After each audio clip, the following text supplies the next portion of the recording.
Clint Boyer still fastest. 3 Chevys top the chart here at Auto Club Speedway in Sprint Cup qualifying, presented by Subway. Travis Kvapil is driving for his 4th different team here and his 2nd different ride of the season. He drove the 37 in the 500, finished 29th. He's still looking for his first top 25 start at this track. Got his hands full too. You can see him working that wheel. Yeah, not a lot of speed in practice. He was actually 37th quickest, and he's got his hands full even on the straightaway with this thing. Real snappy, loose. He did win the pole for the truck race here in 2004, but his lap of 40.22 is going to be. Or kind of walking away. Those are special glasses right there. He was getting nervous about his glasses. Yeah. Gave him to someone he could trust. David Gilliland is the new driver of the 38. I guess Robert Richardson's going to run this car on the super speedways, the 4 plate races. And Gilliland, whose hometown is right down the road. Dadgum. He's sawing on that wheel, baby. Started 14th here for Robert Yates in 2007 in the fall race. Yeah, definitely when you mention back in the day West Racing, you think about his dad, Butch Gilliland. And of course, David was actually the crew chief on Butch's car. Always had a good-looking car. Always ran really good at Riverside. His teammate Phoenix. Travis Kvapil right now is 19th. That's about where David's flirting with. Now by points, they are locked into the first 5 races as David fights it off into turn 4. Got his hands full, I know that. A little puff out of the overflow there, a little steam. And that's a big reason, like Darrell pointed out, that you really can't run that second lap as you tape these things up for down 23rd and 24th right now. Cars act a lot alike if you think about it. Trouble in turn 1 and 2. Well, I would say that was not to count anybody else out, but that was one of the bigger bullets left for Jamie McMurray to really have to sweat. I'm going to tell you, the only guy I'm going to watch, just because I know he's capable, is Scott Speed.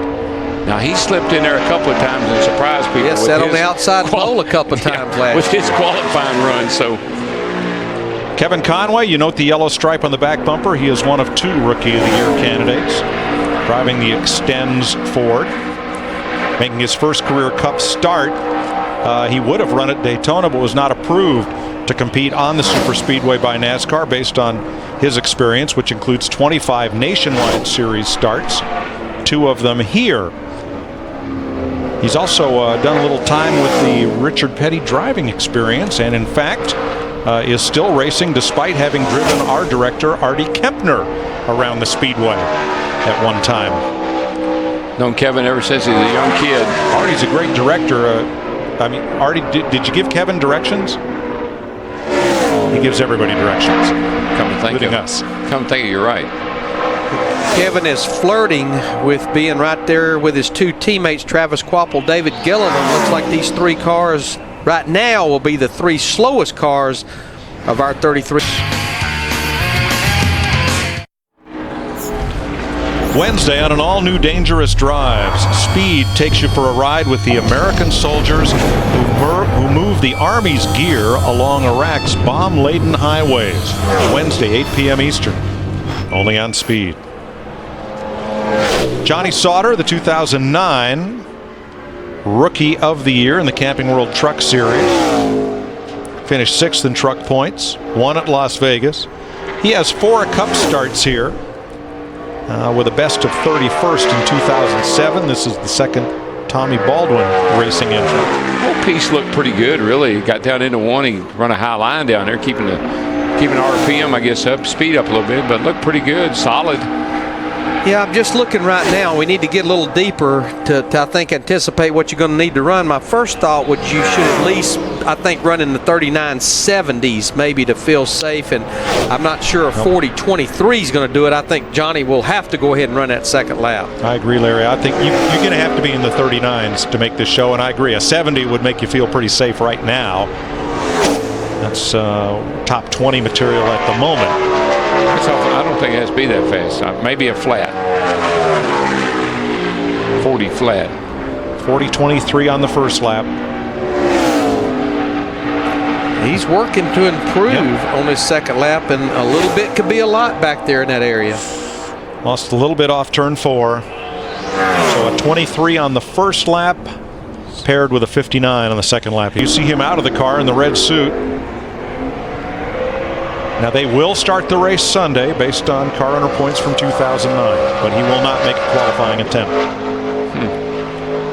Michael McDowell due out next. This makes me wonder if Boris maybe broke something, a gear or a transmission or something. Very well could have been. McDowell, who raced his way into the Daytona 500 and finished 33rd after breaking a drive shaft with 5 to go. He has 1 Cup start here. It came last fall, and 2 Nationwide Series efforts at this track. Kind of evil looking, bouncing up and down a lot.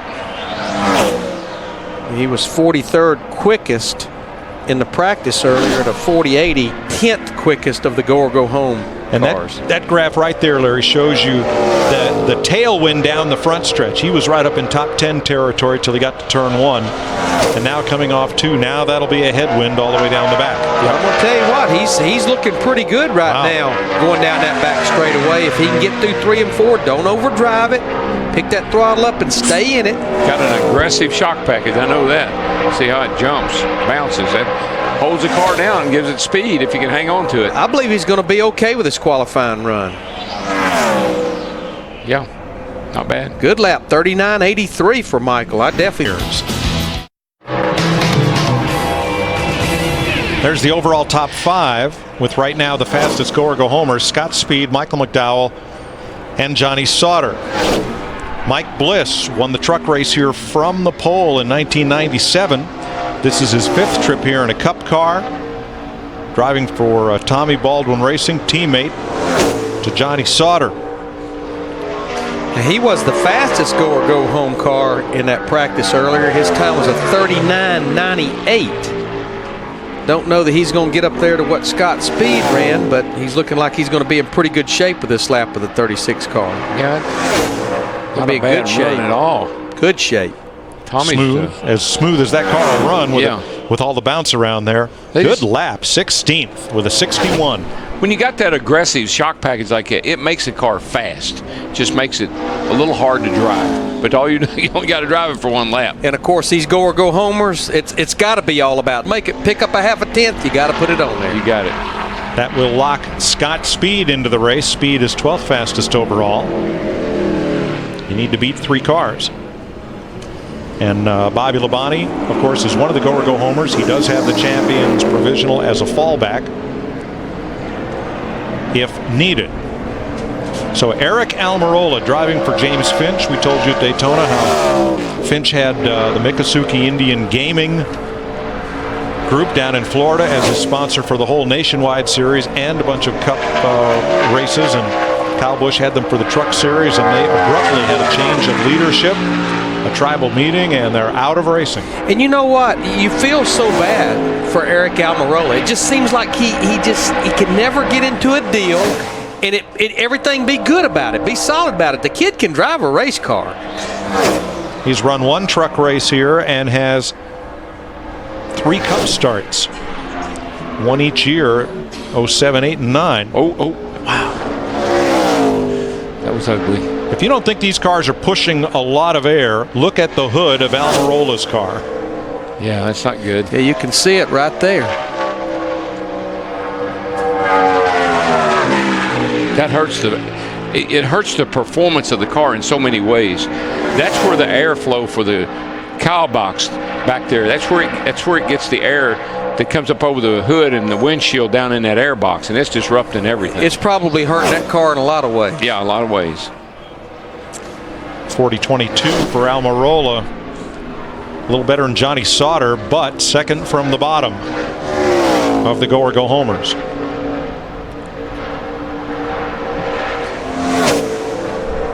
And that should pretty much lock Mike Bliss into the race. Which that's the little green dot right there. That's Mike Bliss. He's picking up quite a bit on this second lap. Wow. The first lap, he just lost so much time in 1 and 2. If he can maintain here, he's going to have a much better lap. And this could be the difference in going home or making this race right here. Nobody wants to leave town on Friday, let alone Eric Almirola. What about Good that? lap.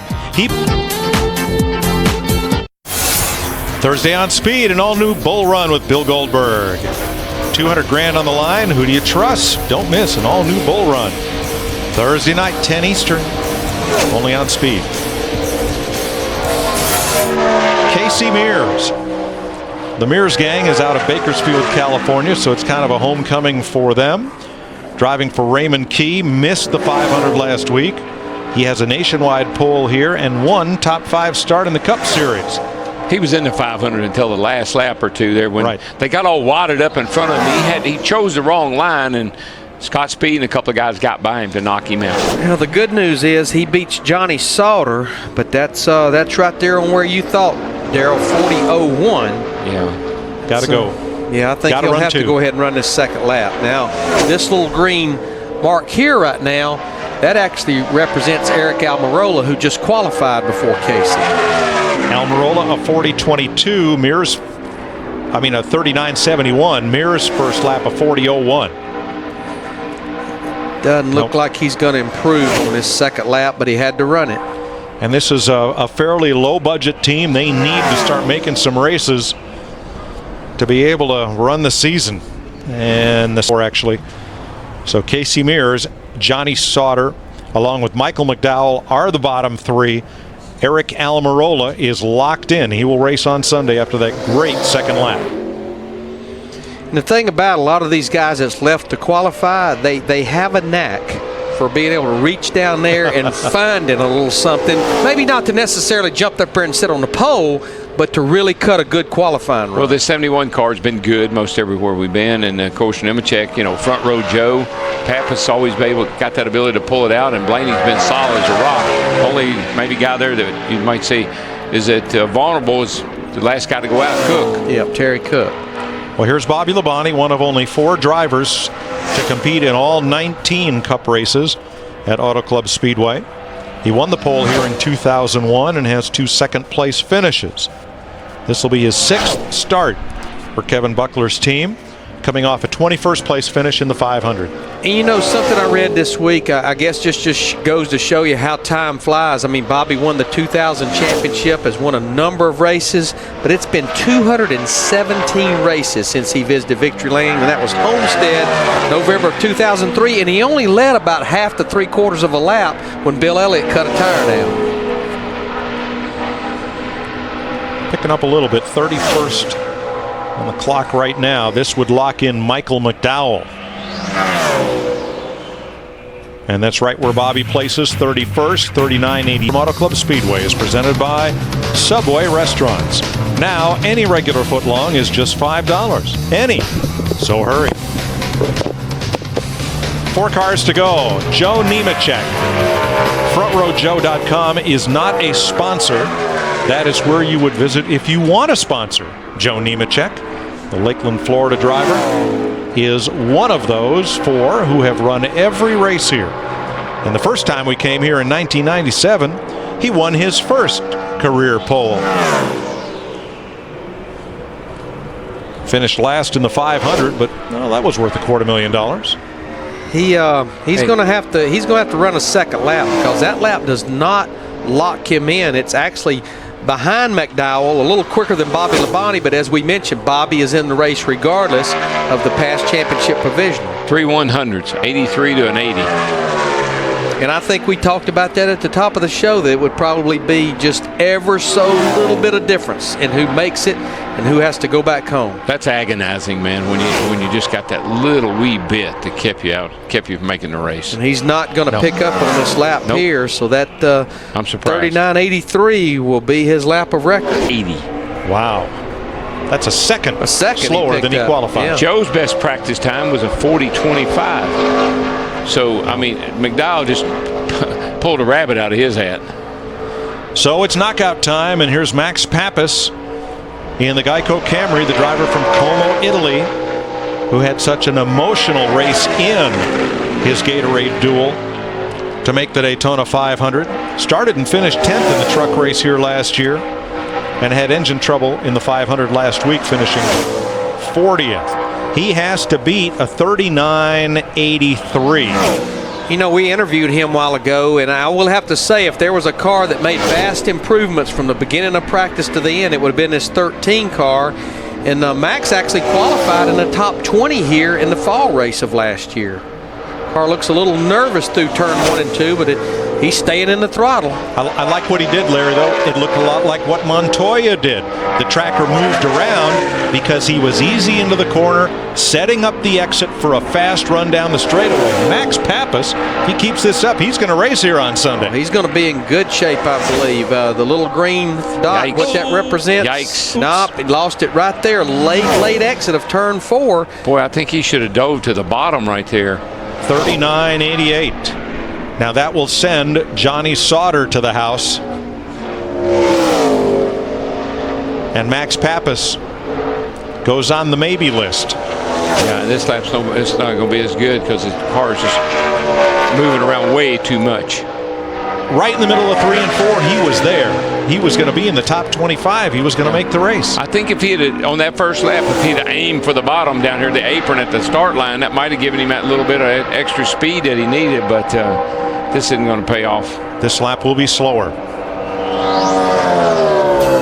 So Johnny Sauter Pappas is a 39.889. And he's going to have to pick up over a second because he ran a 40.98, and Max Pappas right now is a 39.88, so he'll have to pick up over a second.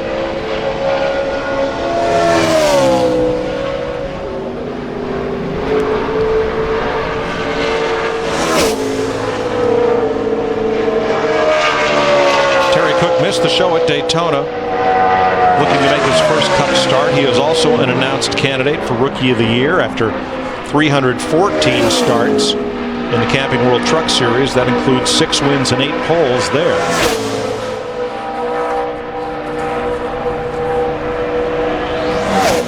He needs to beat 39.889. That's the green line indicating Max Pappas's position.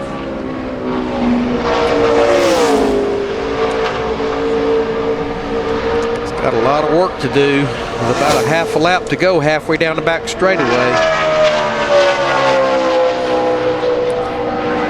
This is the only team fielding a Dodge other than the 3 Penske Dodges. We definitely know we'll see Terry run that second lap, you know, and we watched how much Eric Almirola picked up, and of course that's the difference in Eric having to load up and go home and make this show. That was half a second, and you're right, the first lap for Almirola would definitely have been a go-home lap. Terry Cook 40.43. He will need that half a second. He has to get past Max Pappas at 39.88 to race on Sunday. And we talked about it. Felt like you'd have to get into 39s to make this show, and right now that 39.88 looks like it's hanging okay.